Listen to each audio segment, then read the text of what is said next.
Praise the lord. హల్లెలూయా. దేవునికి మహిమ కలుగును గాక. క్రీస్తునందు నా ప్రియమైన దేవుని బిడ్డలని మీ అందరికీ ఉదయకాలపు శుభములు తెలియజేస్తున్నాను.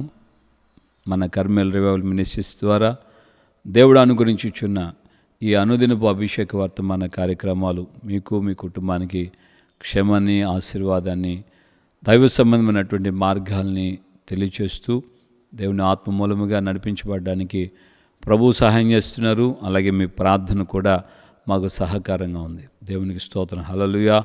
సో ప్రియమైన దేవుని బిడ్డలారా, మనం ఈరోజు ఒక చిన్న దేవుని యొక్క లేఖన భాగం నుండి ఒక చిన్న మాటను మనం ధ్యానించుకుందాం. ఒకనొక ఊరిలో ఓ చిలుక ఉండేది.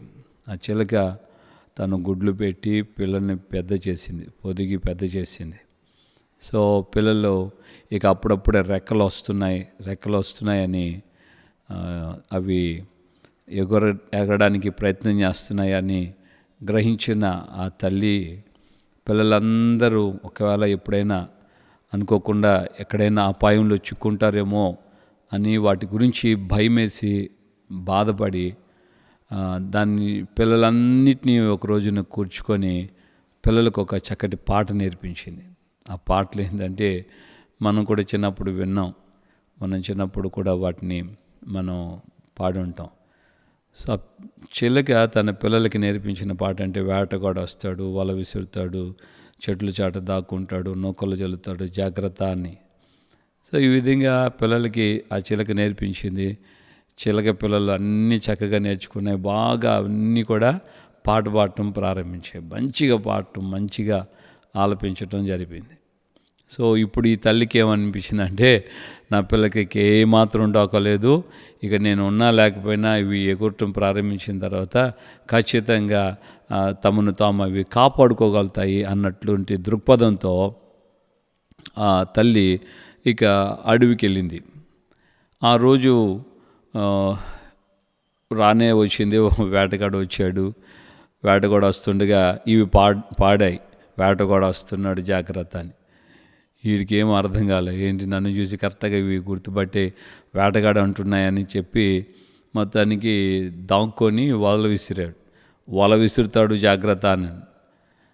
అట్లాగే వాడు చేస్తున్నాడు, ఇవి పాడుతూనే ఉన్నాయి. వాడికి మైండ్ అర్థం కాలే అసలుకి, ఇదేంది ఈ చిలకలు ఏంటి, కరెక్ట్గా పాట పాడటం ఏంటి అన్నీ ఆలోచిస్తూనే మొత్తానికి నూకలు చల్లాడు. నూకలు కూడా చల్లుతారు జాగ్రత్త అని అన్నాయి. వాడు ఇక నా పని ఈరోజు అయిపోయింది, ఇంకేం దొరకదు అని చెప్పి వాడు వెళ్ళి కొంచెం దాక్కోగానే ఇవన్నీ ఏం చేశాయంటే ఆ యొక్క వలల్లో వేయబడిన నూకల మీదకి వెళ్ళి అన్నీ వాలేసాయి. వాలేగానే వాడు వచ్చాడు, మెడ విరుస్తాడు జాగ్రత్త అంటూ ఉండగానే ఒక్కొక్క దాని మెడ, అవి పాడుతూ ఉండగానే మెడ విరుస్తాడు అంటుండగానే వాడు మెడ విడిచి వాటిని తీసుకెళ్ళిపోయాడు. దేవుని బిడ్డలారా, ఒకసారి ఆలోచించండి. ఈరోజు ఇది మనకు సిల్లిగా అనిపిస్తుంది, చాలా కాలం క్రితం మనకు తెలిసిందే అని అనుకుంటాం.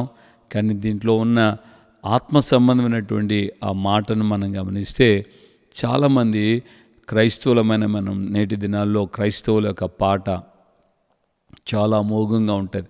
రకరకాలైన పాటలు, రకరకాలైనటువంటి అసలుకి మ్యూజిక్స్ కానివ్వండి, అసలు సినిమా కంటే కూడా తలదన్నేటట్టుగా, సినిమా వాళ్ళకంటే కూడా బీట్ చేసి వాళ్ళు ఎందుకు పనికొస్తారని వాళ్ళని బీట్ చేసేటట్టుగా మన వాళ్ళు పాటలు విషయంలో చాలా గంభీరంగా, చాలా గొప్పగా, చాలా ఉన్నతంగా అసలుగా పదాలు కానీ ఆ యొక్క రైమింగ్ కానీ మామూలుగా లేదు అసలుకి. ఇక మనోళ్ళు దేశమంతా కాదు ప్రపంచమంతా ప్రఖ్యాతిగాంచిపోతూ ఉన్నాయి. సో ఒకప్పుడు నడిపించు నాన్నవాడినిది ఇన్ని సంవత్సరాలుగా ఆ పాటకి జీవం ఉంది. అట్లాగా ఆ పాటలాగా ఇప్పుడు దైవికంగా కనబడటం కంటే కూడా తమ యొక్క టాలెంట్స్ పాటల్లో చూపించడానికి రాసేవాళ్ళు అలాగే తయారయ్యారు, పాడేవాళ్ళు అలాగే తయారయ్యారు, వినేవాళ్ళు అంతకంటే అధ్వానంగా తయారయ్యారు.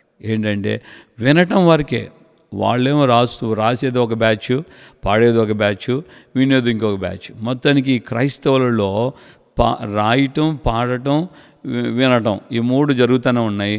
కానీ దాన్ని అనుసారంగా ఎవరు అనుసరించటం లేదు. దేవుడు పితరుడైన మోషేకి ఆయన ఏం చెప్పాడు, నువ్వు ఒక పాట రాసి ఇజ్రాయెల్కి వాళ్ళ వినికిడిలో నువ్వు వినిపించు. ద్వితోపదేశకాండంలో ఆయన మాట అంటాడు, 32వ అధ్యాయం ఆ మాటల్లో ఆయన ప్రారంభంలో అంటాడు, దేవుడే అంటాడు, ఆ పాట వారి మీద నా దగ్గర సాక్ష్యార్థంగా ఉంటుంది.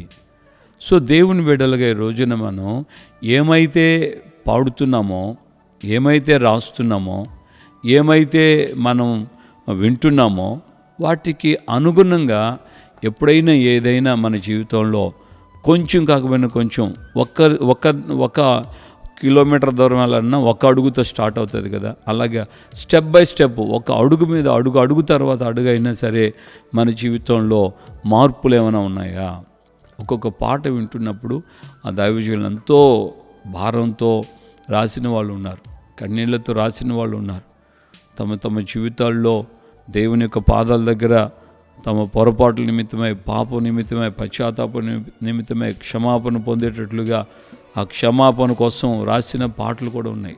సిలువలో ఆ పాటలు మనం గమనిస్తుంటే సిలువలో చాలా పాటలు, సిలువను గుర్చినటువంటి పాటలు. నాలుక ఎండెను దప్పిగొని కేకలు వేసెను దాహమని, నాలుక ఎండెను దప్పిగొని కేకలు వేసెను దాహమని, చేదు రసమును పానము చేసి చేసెను జీవయాగమును, సిలువలో వ్రేలాడే నీ కొరకే, సిలువలో వ్రేలాడే యేసు నిన్ను పిలచుచుండే, ఆలస్యము నీవు చేయకము. దైవజనులు యేసన్ గారు రాసిన పాటలు చాలా ఉన్నాయి.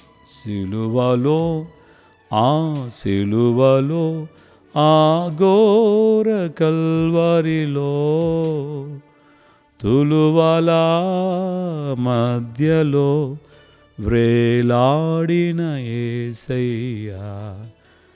దైవజనులు అంశుమతి అక్క గారు రాసిన పాట.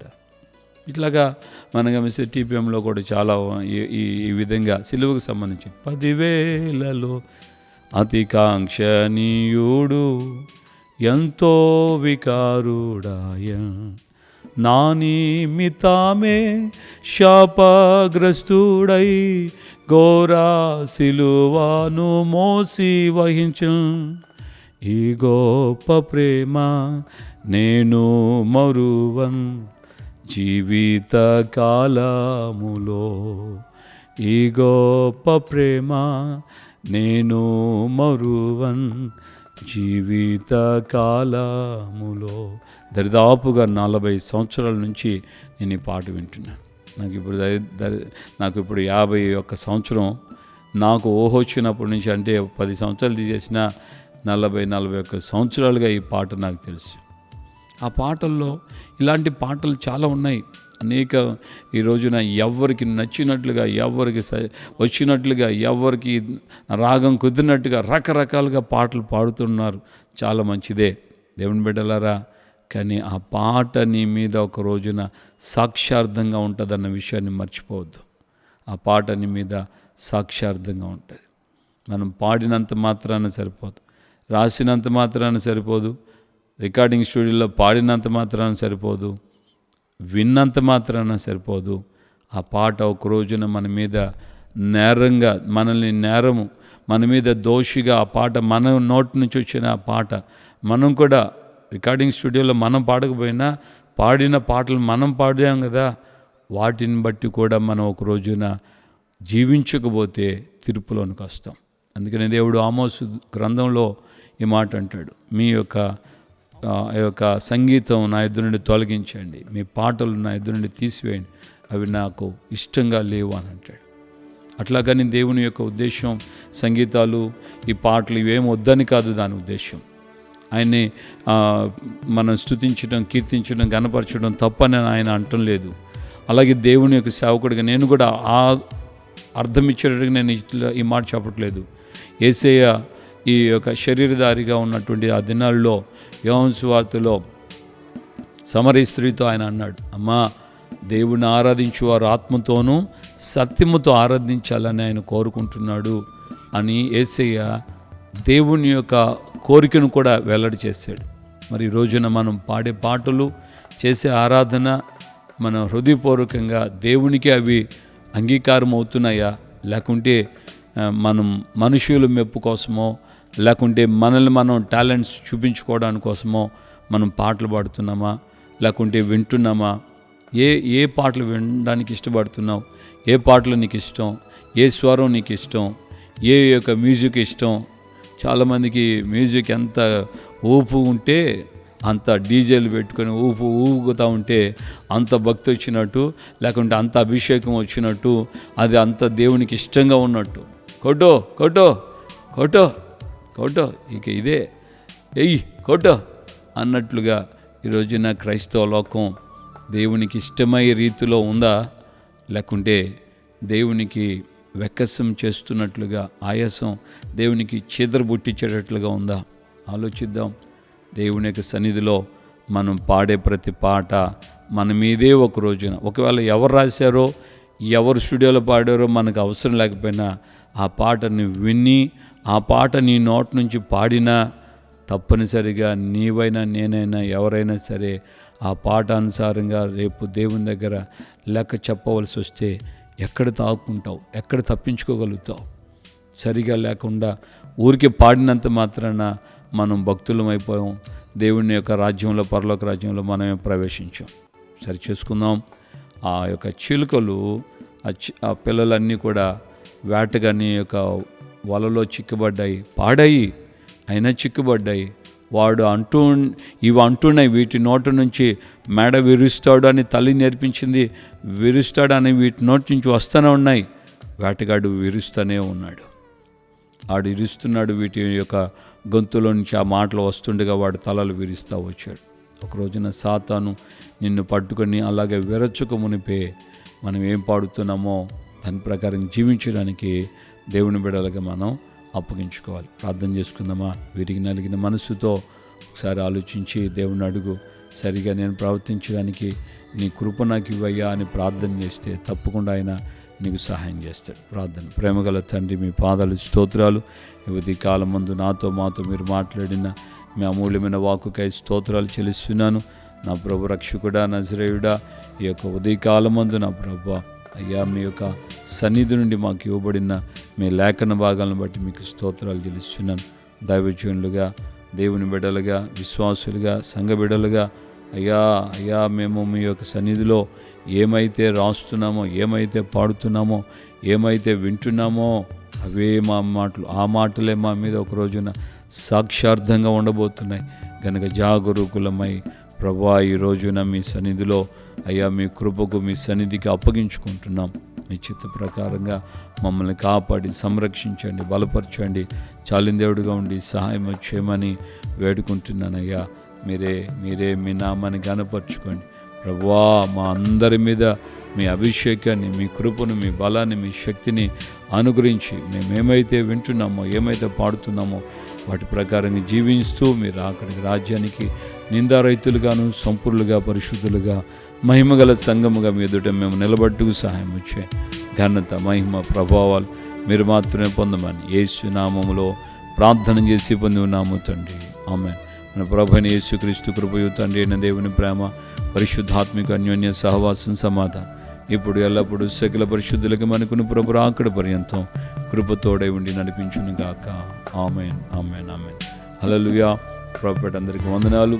నిశ్చయం దేవుని యొక్క కృప మనం అడిగినప్పుడు దేవుడు మనకు అనుగ్రహిస్తాడు. ఖచ్చితంగా మనం లోపడదాం. దేవుని యొక్క సన్నిధిలో ఏమైతే వింటున్నామో, ఏమైతే పాడుతున్నామో దాని ప్రకారం మనం జీవించడానికి కూడా దేవుని యొక్క సన్నిధిలో మనం దేవుని సహాయాన్ని కోరుకుంటూ మనం జీవిద్దాం. ఈ మాటలు అనేకులకు షేర్ చేయండి, లైక్ చేయండి. మీ హృదయపూర్వకమైన మీ అభిప్రాయం, మీ అనుభవాలు, విన్న వాక్యాన్ని బట్టి మీ అనుభవాలు, వాక్యం విని కామెంట్ చేయండి. దేవుడు దీవిస్తాడు.